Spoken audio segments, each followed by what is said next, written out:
چٹائی پہ مگر عرش نشین ہے، چٹائی پہ یا رسول اللہ، یا رسول اللہ، ایسا کوئی معبود نہ ہوگا نہ کہیں ہے، بیٹھا ہے چٹائی پہ مگر عرش نشین ہے۔ اور آخری بات اور ختم کر رہا ہوں کہ سرکار کی بارگاہ میں جناب جبرائیل علیہ السلام حاضر ہوئے، عرض کی یا رسول اللہ، یا رسول اللہ، اللہ فرماتا ہے اے حبیب، آخری بات،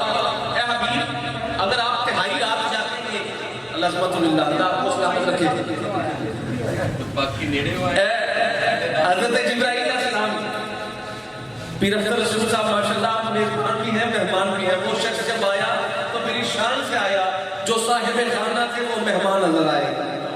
اللہ اکبر، چشم خریدار میں امید سے کم آئے ہیں، اٹھ کے بازار سے جاہر تو ہم آئے ہیں، بس یہ دعا کا وقت ہے، قبولیت کا میں اپنی بات کو آپ سے کر رہا ہوں۔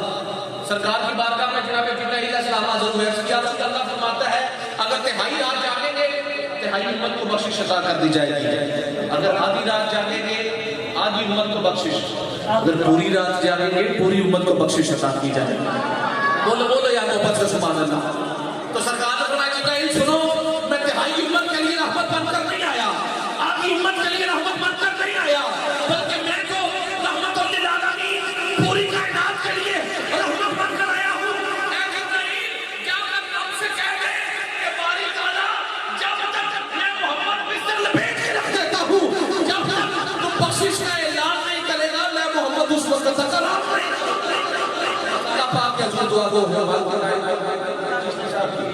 کاوش نے قبول